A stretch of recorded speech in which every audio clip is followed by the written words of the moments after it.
lot of great dividend growth ETFs out there, but there's very few that have that special mix of a higher than normal or higher than market average dividend yield and a higher than average market dividend growth rate.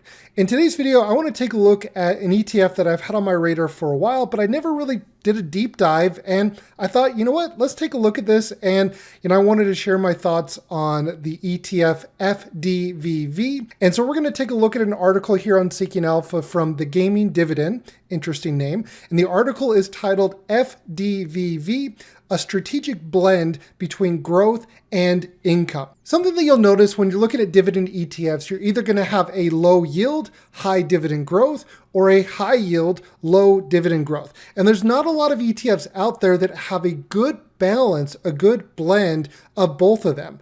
And this ETF is one of the few that I would actually consider owning. So it's not an ETF that I own today, but it checks off all of the boxes for me to consider adding it to my dividend portfolio. Now, it's not an ETF that I would make a core position. If you follow my channel, you know that I like talking about SHD and DGRO as part of your core portfolio, as part of the simple path to wealth with dividend investing, which was inspired by JL Collins that I talk about here on my channel. But if you follow my channel, I also talk a lot about the core and satellite approach to investing. And an ETF like this absolutely has my stamp of approval for a satellite position. So if you're considering adding another ETF and you're looking for a higher than average or higher than market average dividend yield and a higher than average, dividend growth rate, I think this is an ETF that you could have on your radar. All right, so let's take a look at the article here. So you can see here that I don't follow the Gaming Dividend. So I've never,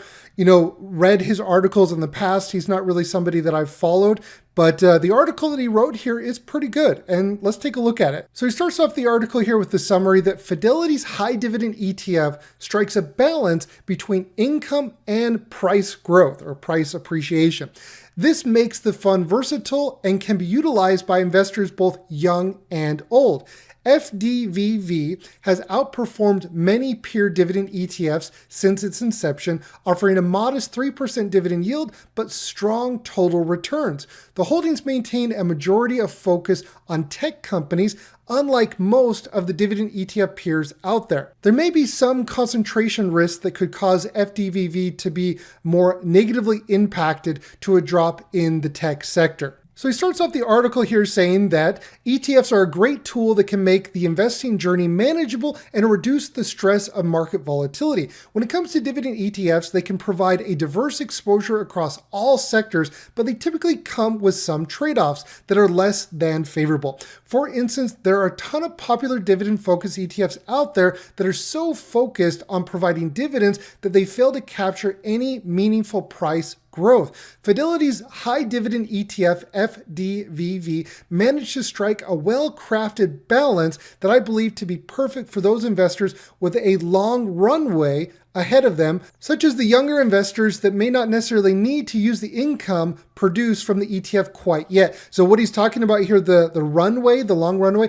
this is what I like to refer to as the investment time horizon. So if you're younger, you would look to, invest more for growth. If you're looking to retire sooner than later, you would flip that upside down and look for more income. And this is really important. If you're a new dividend investor, it's important that you understand how to invest based off of your investment time horizon. He continues writing here, I previously covered FDVV back in the middle of May and issued a buy rating and provided some brief comparison to the more popular dividend ETF, Schwab US, SHD. However, I wanted to revisit FDVV to provide some updated insights into the fund, as well as to discuss what kind of investor I believe this sort of fund can be best utilized by. I've often heard the argument that younger investors such as myself shouldn't dedicate time to building a dividend-focused portfolio because I may be leaving a lot of growth on the table. On the other end of the spectrum, we've also heard the argument that retired investors should shift their focus on income investments.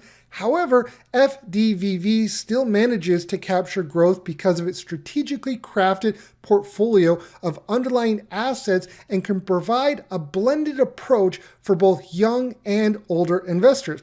While FDVV puts an emphasis on a high dividend, the yield itself is actually quite modest at only 3%. The recent dividend growth has been solid and may continue growing rapidly over the next decade. FDVVs, I got to stop saying FDVV, blah, blah, blah. I'm just going to say the ETF. I'm going to say the ETF so I don't go crazy saying all these V's. The ETF's history is a bit short with a public inception date back to only 2016. The expense ratio is reasonable at 0.15%, and assets under management sit at about 3.1 billion. That's pretty good. 3.1 billion is good, and the expense ratio is a little bit on the higher end, but absolutely reasonable compared to other options out there. The ETF has strong momentum ratings, and I believe that it can be used as an efficient total return fund in addition to the focus on income. First, let's start by taking a quick look at the performance comparison to some of the other popular dividend-focused ETFs to see where the ETF's strengths and weaknesses are. So here he's going to do a performance comparison. What stands out about the ETF is that its performance has outperformed many of its relevant peers since its inception date. The ETF, I'm so glad I'm saying the ETF instead of reading up the ticker every time. Oh my gosh.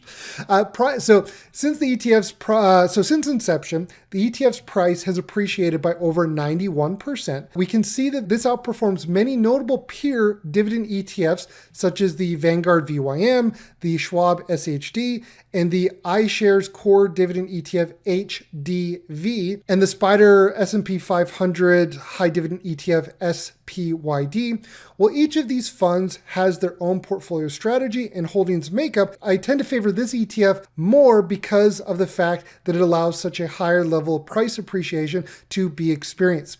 Now, one of the criticisms that I have for this article is, it's kind of a criticism, but, the fund itself, the FDVV, it's labeled a high dividend ETF, which it is, but that can be a little deceptive as he's talking about here because of, how much exposure it has into the technology sector.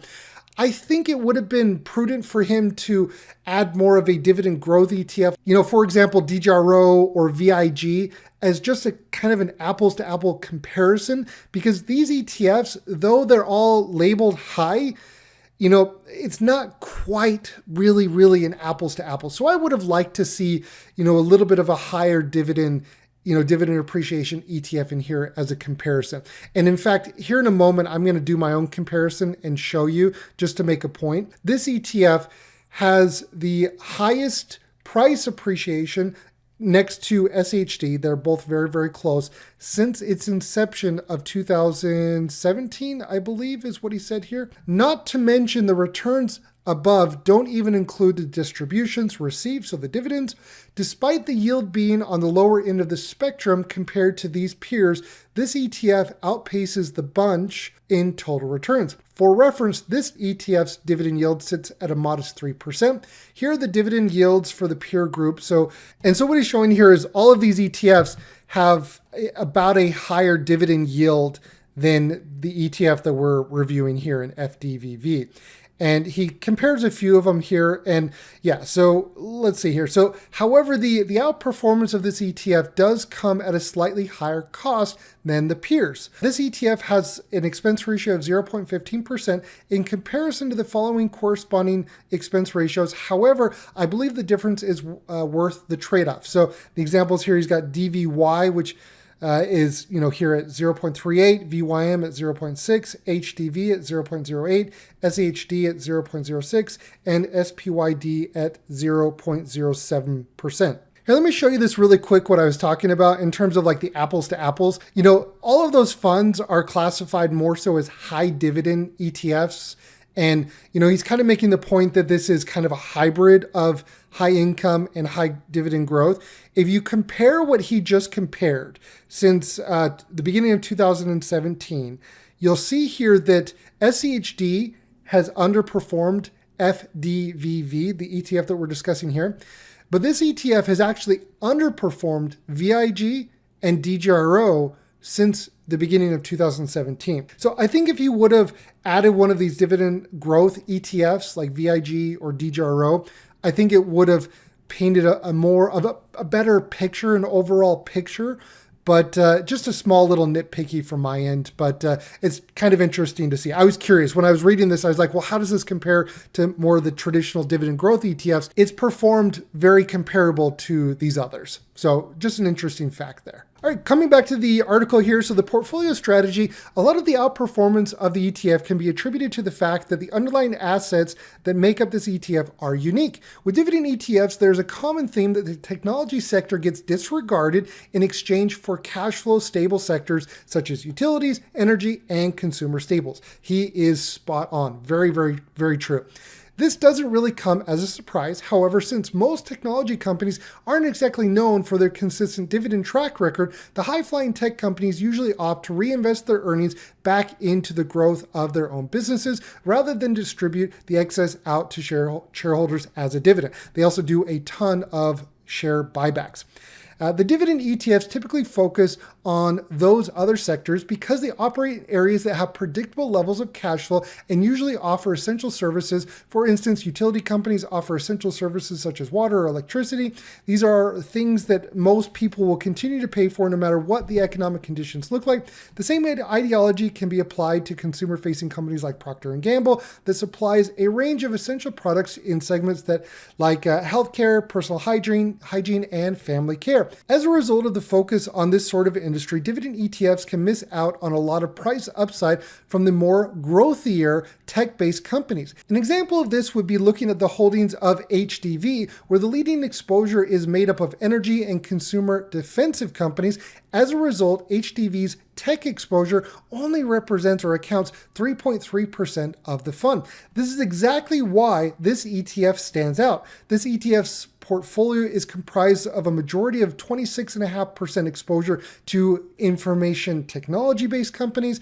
This is followed by the exposure of industrials and consumer staples, accounting for 16% and 12% respectively.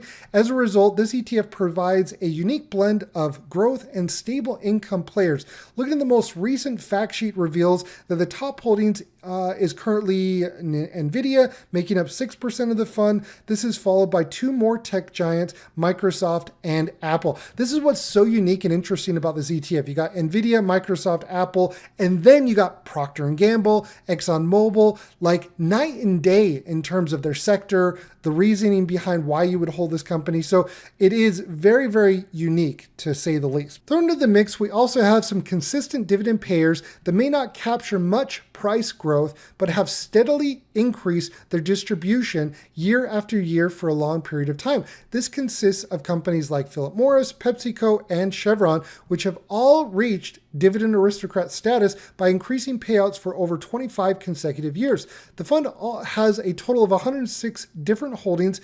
Within the top 20 account for 45.5% of the net assets. So pretty concentrated in the top 10. Use case, blend between growth and income. So since the dividend yield is only 3%, I have no expectations of this ETF providing a large stream of dividend income at the moment. I currently maintain a very mixed portfolio consisting of 50 different holdings that span across a range of sectors and asset classes that I get the majority of my dividend income from. 50 is quite a bit. I don't think the normal person here on YouTube should be having 50 holdings in their portfolio. This includes exposure to REITs, master limited partnerships, closed-ended funds, traditional dividend growth stocks, and sector-specific ETFs, just to name a few.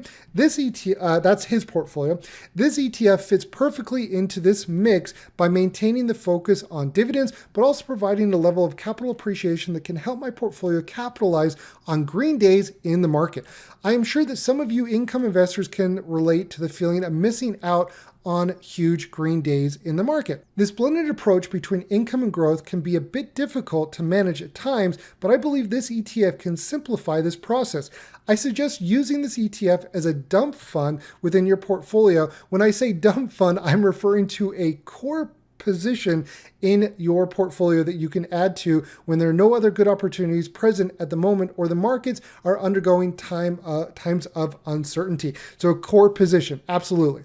So everything in the market seems expensive at the moment, question mark, dollar. So what he's saying here is, if you're in the position where if the market's at all-time highs, you don't know where to put your money, there's a lot of volatility. What do you do with your money when everything seems overvalued? You just put the money in your core portfolio and your dollar cost average. That's essentially what he's saying here in an interesting way. This ETF is your go-to fund. In short, this ETF can be your answer when you aren't sure where would be the best use of your dollars. By implementing this approach, you are slowly diversifying your portfolio over time with exposure to some of the best large cap companies in the world.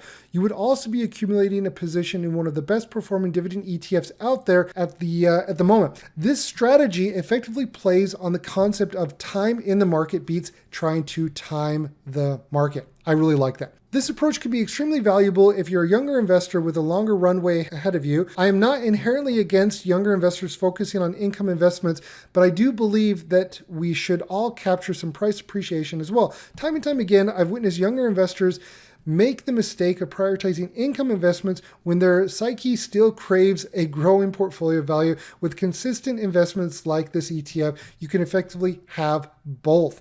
The same approach would still work if you are currently retired and have a portfolio of high-yielding assets. Retired investors may experience little to no growth in their portfolio value as they shift over to higher-yielding asset classes like bond funds and other fixed income vehicles. This ETF can serve as a nice middle ground that helps add some growth to your portfolio and can also be an efficient place to reinvest some of the excess high distributions received. So some of the vulnerabilities, despite how much I like this ETF, there are some vulnerabilities that should also be discussed in all fairness. One of the first vulnerabilities of this ETF is the sizable exposure to the real estate sector. Real estate currently accounts for 8.7% of the fund's total assets. While there is nothing inherently wrong with exposure to the sector, it increases the sensitivity to interest rate fluctuations. We can see below the real estate sector was heavily impacted by the aggressive interest rate hikes that took place through 2022 to 2023.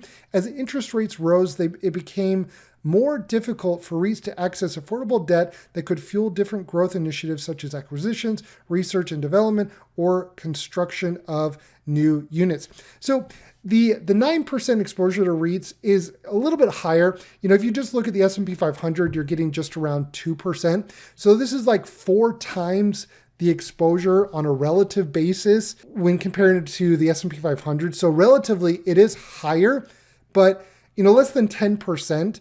I don't see this as a material impact where you'd say, oh, I have to hold this in a Roth IRA, right? You could hold this in a taxable account. You pay the percentage. When you get your 1099 dividend form at the end of the year, it'll be broken up into qualified and non-qualified. So about 8 or 9% of your dividend will be classified as non-qualified, which in my opinion is not the end of the world. Okay, so don't lose sleep over this. If you're like, oh, do I hold this in a taxable or a Roth IRA? Don't stress it. Okay, at least that's just my opinion. Moving on, while real estate only makes up a small portion of this ETF at 8.7%, it's worth mentioning so that investors are aware. In addition, the inclusion of real estate may indicate that not all of the distributions received from this ETF will be classified as, I just said that, getting ahead of myself. Income from this ETF are typically classified as ordinary dividends and may be taxed as less favorable rates. If you depend on the income from this ETF, this may be another vulnerability to consider. Since there is a larger weight towards the tech sector, this could also indicate a bit of concentration risk. On a smaller time frame of the current year to date, we can see that the price action of this ETF aligns with that of the Invesco QQQ. When the tech sector took dips during the year, we can see that this ETF followed a similar path. Therefore, this ETF could be more heavily impacted if the tech sector falls into a bear market, which makes the fund less defensive in nature. This concept also drives home the point that younger investors with a lot of runway or time horizon ahead of them would be able to better utilize a fund like this, since these bursts of volatility matter very little in the grand scheme of a long-term outlook. And if you are using this as a satellite position at 5 or 10% of your overall portfolio, you're not going to have to lose sleep at night. It's not going to drastically make your portfolio under or overperform. But lastly, the starting dividend yield doesn't pack enough juice to create a large enough income stream right away. Unless you invest several hundreds of thousands into this ETF, you are unlikely to see any meaningful income streams anytime soon. Admittedly, this is a downside for older investors that may have shifted to prioritizing more income over growth. Speaking of income, let's review the compounding power of the dividend. As the most recently declared quarterly dividend of 32 cents per share, the current dividend yield sits at 3%. Despite the low yield here, this ETF packs enough of a punch to create a sizable income stream when held over a long period of time. Over the last 3 years, the dividend has steadily increased, provided higher levels of annual income. During that time period, the dividend has increased its compounded annual growth rate of just under 12%, effectively providing a double-digit raise every year. I think the 5-year is actually much lower. So he's using the 3-year. If you go back 5 years, I think it's dramatically lower. So do keep that in mind. If you do a deep dive and you look at this ETF further, look at the 5-year dividend growth rate. It's quite a bit lower. So just keep that on your radar. Anyways, moving on. Unfortunately, dividend payout amounts can vary on a month-to-month basis based on the fund's performance. Therefore, it can be difficult to try to plan out what your income will look like during any given quarter. That's the same with any ETF, by the way, guys. Unless they're doing return of capital, you're going to have sporadic dividend payments quarter over quarter with dividend ETFs, just kind of how it is. Despite this fluctuating payout amount, you can still build a sizable income stream with this ETF through maintaining a long-term outlook and consistently investing additional capital on a monthly basis. In order to visualize this, I ran a back test of the initial investment of $10,000 at the start of 2017. This calculation assumes that you also invested a fixed amount of $500 every single month, as well as reinvested all dividends received back in this ETF throughout the entire holding period. As you can see from the graph above, the blue bars represent the annual income received, and the amounts consistently trend upward throughout the years. Well, of course, it's going to trend upward because you're adding $500 more a month. I mean, of course, right? But yeah, the dividend is growing. But yeah, if you add more, if you contribute more, you're going to get more income. Like, whoa, you're a wizard, Harry. What? I read that out loud and I'm just like, wait, well, duh. But I don't want to insult anyone's intelligence. If you add more money to your portfolio, the dividend's probably going to go up. So anyways, in year one of your investment, you would have only received $538 in dividend income. Fast forward to the full year of 2023, you would now have received $3,200 in annual income. This represents a near 6 times growth in the dividend income over a short 6-year time span. Therefore, FDVV can be a great tool for capturing a high total return that is comprised of both capital appreciation and income growth. I plan to continue utilizing this ETF throughout the next decade as an investor that values income but also wants a bit of capital appreciation as well. So the takeaway here is, as a result, I maintain my buy rating for this ETF due to the unique holding makeup. The majority exposure to the tech sector has helped this ETF outperform similar peers while still delivering a significant rate of dividend growth. This ETF can also be a great fund that can help you achieve a blend between growth and income when effectively blended into a diverse portfolio. This would be hugely beneficial to younger investors that want to focus on income but also achieve portfolio growth. While there may be some vulnerabilities like the real estate exposure during a high interest rate environment, this ETF's performance has remained strong and the low expense ratio makes it worth considering. Well, that's the article. Let's take a look at some of the comments here, and then I'll add some of my thoughts here. So the first comment here, there's not very many comments on this article. Thanks for the well-written article. Wish I pulled the trigger on this when I first came on my radar. This was about 7 or 8 months ago. I do own 3 of the top 10 holdings, Microsoft, Procter & Gamble, and PepsiCo. Also thinking of buying Chevron, which is another one of their top 10. Yeah, I mean, if you own individual stocks that are, included in this index, it's just to kind of understand, okay, do you want to have more exposure to those individual stocks or do you want to have more exposure to an ETF like this? That's where it can get a little bit confusing, and I wouldn't overcomplicate it. That's why the simple path to wealth with dividend investing using the core and satellite is so easy. Your overwhelming majority of your portfolio are in SHD and DJRO, And then you have satellite positions that, focus on your goals and your time horizon, or your runway, as he explains it here. Another comment here is, I don't want to mix my growth and dividends, to be honest. I prefer two separate funds. This ETF is a strange mix. Yeah, it's kind of, that's what, it's unique, right? And you could have two different ETFs with two different goals, growth and income, or you could have one, a little bit of both. And it really just comes down to what you prefer. And, do you want to have two ETFs with two different strategies, or do you want to have one? I kind of am intrigued by the simplicity of this and the index as a whole, but we're going to get to that in a second. He didn't actually review the index or the methodology, and I'm going to talk about that here in a second. And another one here, well put together article, told me everything I wanted to know about this fund. We'll be starting a position in the near term. Thanks for putting it together. Now, I actually do have a pretty strong critique when it comes to this article. And this comment, it outlines how naive you can be if you don't really know what you're looking for as an investor. So let me reread this comment. Well put together article. Yeah, that's great. Told me everything I wanted to know about this fund. Now, this is where I got to call out that this guy, he didn't tell you everything that you needed to learn about this fund. He didn't talk about the fund methodology. Okay. The fund methodology, when you're investing into a passive index fund, this passive index fund, you're getting the rules of the index. Yes, he reviewed the individual holdings, you reviewed the performance, the history. Yeah, that's great, but that tells me nothing about how the fund will perform in the future and what are the rules of the index. This is so important, guys, and I share this all the time on my videos here on Sundays, but if you're a new investor and you don't understand what I'm explaining now, this is going to help you level up your game. When you're investing into an ETF, and if it's a passive index fund, okay, that means it's not actively managed. A passive index fund is subject to the rules of the index or the methodology of the fund. If it's actively managed, then the fund managers can actively discern and decide what they do and how they trade their fund. They have guidelines, but they don't have rules. Okay, so an active fund, an active ETF has guidelines, and the fund managers can kind of do what they want to do. Right? They're like the puppet masters, right? And the puppet does what the puppet master wants. A passive index fund has rules, okay? And there's no puppet master above the puppet, okay? The fund does what the rules indicate or what the rules tell it to do, okay?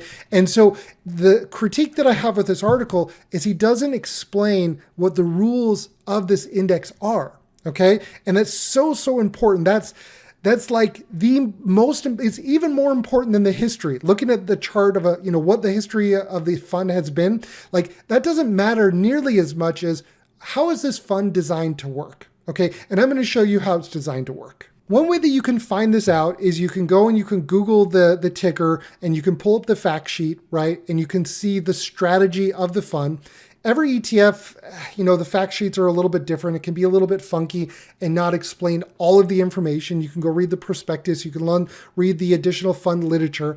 But just as an example here, if you go on the fact sheet, the strategy of this fund is that it normally invests at least 80% of its assets in securities included in the Fidelity High Dividend Index. Well, what is the Fidelity High Dividend Index? That's what we want to know, is how is this index designed? And one way that you can do that, I use this website all the time. I've been using it for years. I'm not affiliated. It's ETF.com. And they do a pretty good job at doing, giving an overview or an analysis of the fund. So this ETF, FDVV, it tracks an index of large and mid-cap companies that exhibit positive dividend characteristics with overweights to sectors that exhibit higher dividend yield. This ETF invests in U.S. and developed international equities. So they look at 1,000 companies of the largest U.S. stocks, and these stocks are scored and selected according to their dividend yield, dividend payout ratio, dividend growth. Sectors with higher overall dividend yields are given higher weight relative to sectors with lower dividend yield. Within each sector, each stock is weighed based on a modified market capitalization. This ETF invests mostly in U.S. stocks with 10% maximum to international stocks, as well as 35% cap on individual sectors. Prior to November 9th, 2017, the fund tracked the Fidelity Core Dividend Index. So you could go and Google Fidelity Core Dividend Index, but they updated it to Fidelity High Dividend Index. This is what you want to understand, because when you invest into this ETF, you're investing in the rules of this index, and the market's going to do whatever it does, but it's going to perform based off of these rules. Well, that's the article. All in all, I would give this article a B. And the reason why I would give it a B and not an A is because of the, what I talked about with the comparisons of the high dividend ETFs. He's making the claim in this article that it's kind of a hybrid, but when doing the comparison, he only compares high dividend ETFs, and that's going to skew the results in terms of, back testing. So it would have been good to see, a combination of high yield and dividend growth ETFs. Another reason why this article didn't get an A from me is he didn't talk about the methodology at all. And that's what I just showed you when it comes to the rules of this index. How are they set up? So that's really, really important that you understand that, guys. And he did give sound advice on how new dividend investors or younger dividend investors could look at adding a fund like this, a balanced fund of growth and income, and how it could make up part of your portfolio. But all in all, I really like the ETF. I'm more interested in this ETF than ever. It's something that I'm going to keep on my radar. I don't have the money to buy. I'm not working my 9 to 5 anymore, so I don't have monthly income from a day job that I can go and invest more money. But if I were to sell out of one of my individual positions, I would consider replacing it with this ETF. So for example, if I wanted to sell out of like Honeywell, or, just an example, Honeywell, I would consider, instead of, buying another single stock, I would consider opening up a position in this, or, just dumping it into DGRO. So one of those, but yeah, this is one of those that I would not have as a core position, but as a satellite position. Thank you so much for watching. I hope that you got value out of today's video. As always, everybody, I'll be back next Thursday with another article. And as always, everybody, I'll be back with my regular videos on Sunday. Thanks for watching.